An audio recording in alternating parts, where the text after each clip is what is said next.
Hi, welcome to In and Around Computer. In this video, we are going to see what is subnetting in computer networks. A subnet or subnetwork is a network inside a network, and these subnets make networks more efficient because the network traffic can travel a shorter distance without passing through unnecessary routers to reach its destination. So, like a postal service, networks are more efficient when messages travel as directly as possible.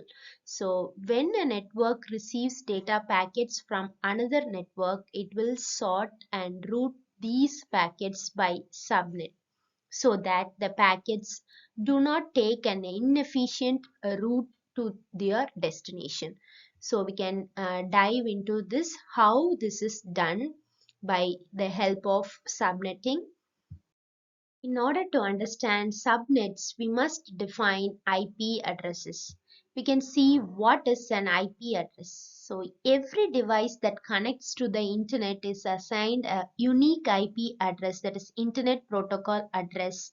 If you want to know Internet Protocol, you can check my videos on that.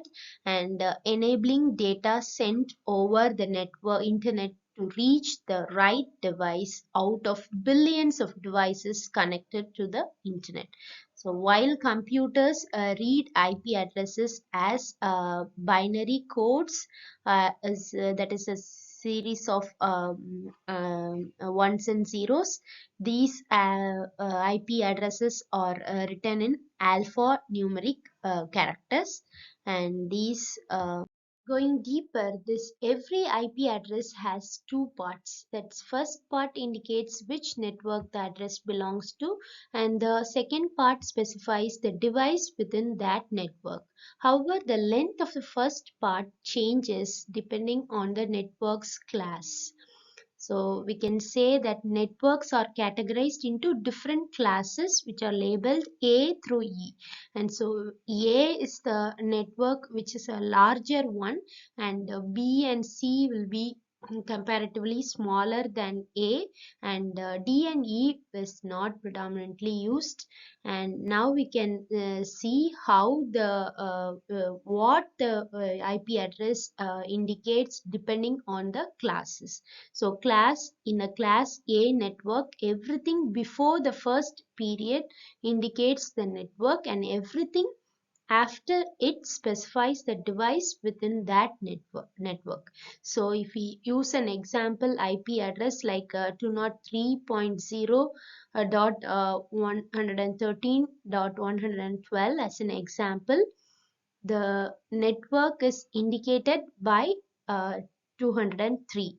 That is, everything before the first period is the which indicates the network in the class A, and the device by this next three parts will indicate the device. So this is in class A for the class A network, and for the class B network, everything before the second period indicates the network.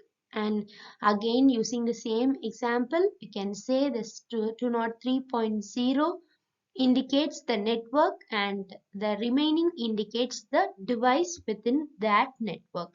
And for the class C network, everything before the third period indicates the network.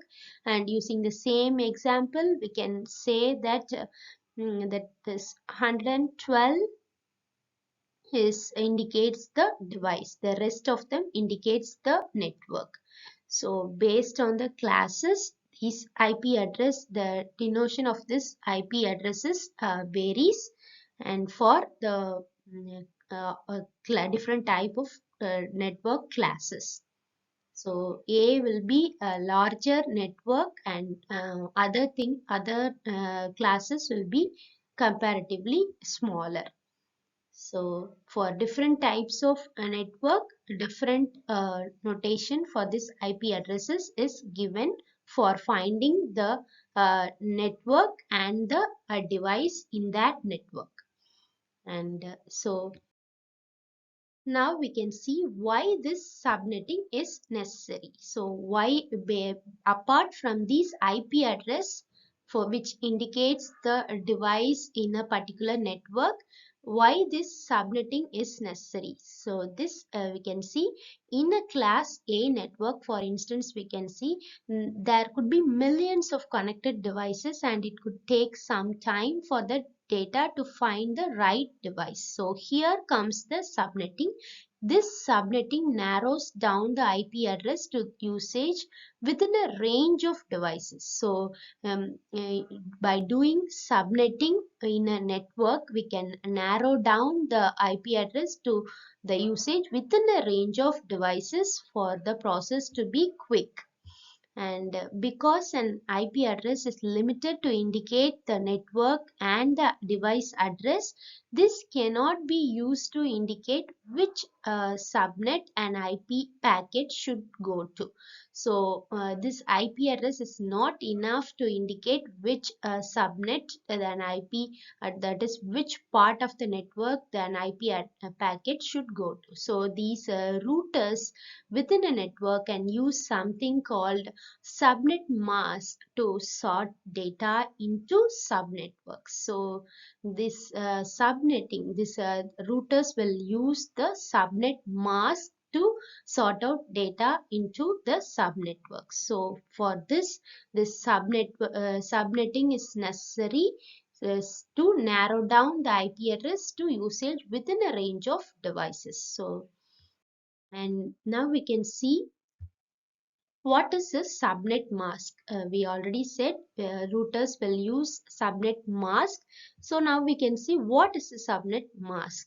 This is like an IP address, but for internal usage only.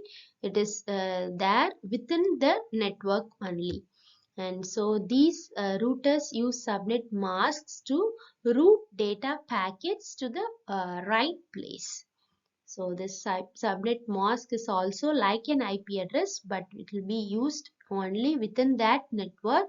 And the routers, you only use these subnet mask to route packets to the right place.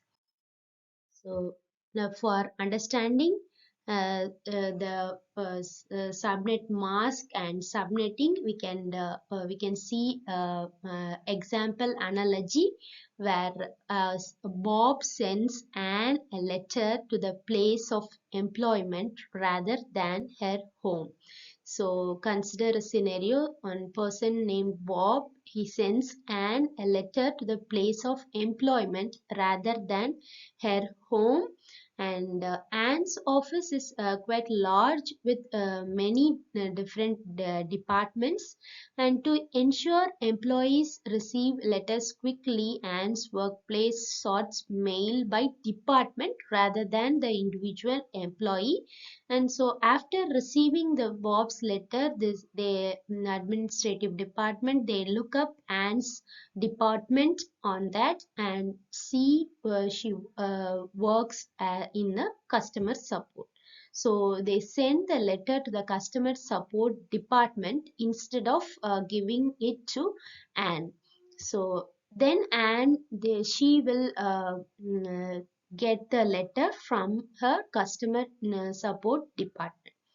So in this analogy, we can see Anne is like an IP address and the customer support is the customer support on the address, that is customer support department where this Anne belongs to is like a subnet mask. That is, by matching Anne to her department, Bob's letter was quickly sorted into the right group of potential recipients. So without this step, the office admins would have to spend time looking for the exact location of Anne's desk, which could be anywhere in the building. So in this analogy, this Anne is like an IP address.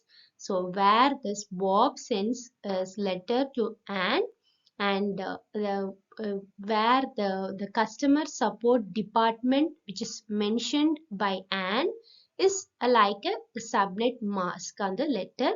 So based on the customer support, which is a subnet, which can be a subnet mask, this letter sending and receiving is done at a faster rate, and quickly this person named Anne will get a letter from Bob.